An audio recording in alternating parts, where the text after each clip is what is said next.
So my name is Harshit Jain and I am student from IIT Delhi, and currently I am doing summer intern at MRC, and my topic is urban flood mapping of Assam Brahmaputra region. So let's start with the introduction part. Uh, in every monsoons, as we see, Assam watches its river rise and cities drown, roads turn into rivers, schools shut down, and families are forced to flee. Urban flood are not just waterlogging problems; they are silently disasters. So why this are matters? So urban flooding in Assam is now more frequent, more intense, and more damaging, especially in fast-growing cities like the Guwahati. So as you in the next slide, I will be showing the how the disaster is this. So you can see various newses cover 5 lakhs hits 14,000 in relief camps, and you can also see the New York Times, the international newspaper, which covers this problem. So lakhs of peoples every year faces these problems, and it is the major problem in the northeast region, especially in Assam.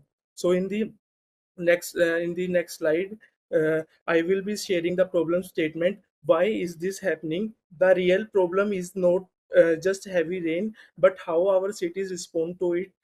Concrete replaces open land, drainage systems get choked, and we still rely on outdated flood maps made decades ago. So the three big causes is sudden intense rainfall, poor urban planning, lack of real rainfall data, and risk data. So now I will give you the uh, uh, case study of the urban flood mapping, Jakarta, Indonesia. This case study, Jakarta, in the Jakarta, 40% of area are the below the sea levels. They suffer urban flood due to heavy rainfall, poor drainage, and rapid urbanizations. So they what they approach research. They use the rainfall satellite rainfall data, elevation maps, and land use layers to map flood risk zones using simple GIS models. So what they finds, they predicted flood hotspot in north and East Jakarta showed that uncontrolled urban growth worsens flood impact. They recommended nature-based solutions and early warnings over just concrete infrastructures. So how they will impact? It helped to shape Jakarta's smart flood model system and city planning using affordable open source tool. So there are the different methods of flood mapping we are using. So there are the various methods. You can see historical maps, hydrodynamic simulations, manual rainfall thresholds, and drainage model in GIS. Basically, in historical flood maps based on past flood records and boundaries. Problem with this is they are outdated, not useful of new urban areas or changing rainfall patterns. So next method is hydrodynamic simulation. It is based on how water moves. It is very accurate. That's why we also use this method in our modeling. Next method is manually rainfall thresholds, marking flood based on fixed rainfall. It ignores terrain and drainage, so that's why we don't use in this in particular in case of Assam. Next method is drainage modeling in GIS, mapping of city drains and runoff pathways using GIS tools. It needs detailed updated drain maps, which is not available in case of Assam. So that's why all of these methods are available in the market, but we use hydrodynamic simulation models.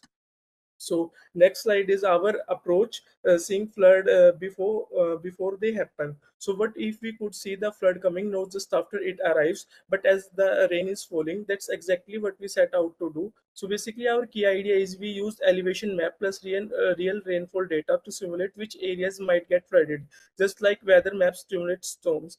So simple analogy is, imagine pouring water on the slope tray. The water follows to the lowest point. Similarly, in the cities, water follow terrains. So knowing elevation help us predict where water will collect. So in the next slide, I will tell about the methodology.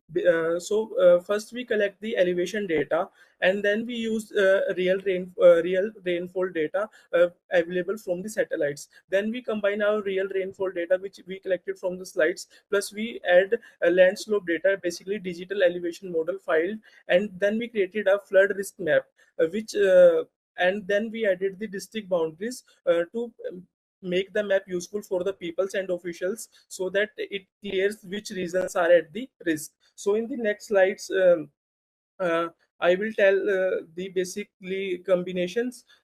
What we combined the real rainfall from satellites, ground height data, and the logic like more rain plus lower land equal to more risk.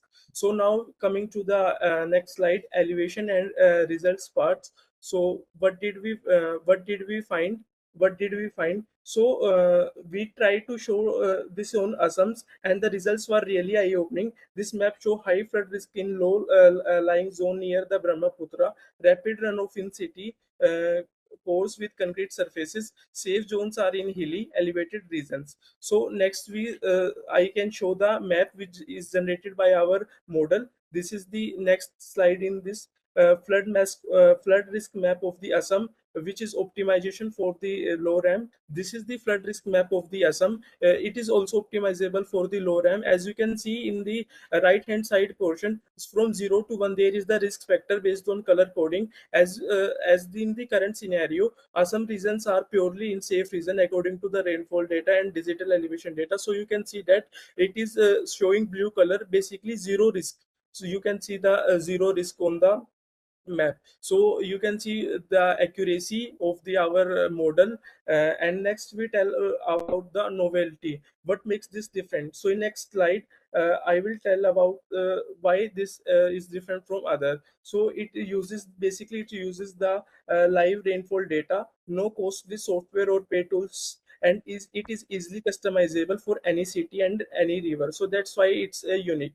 So next I tell about the future scope. What can we do with this?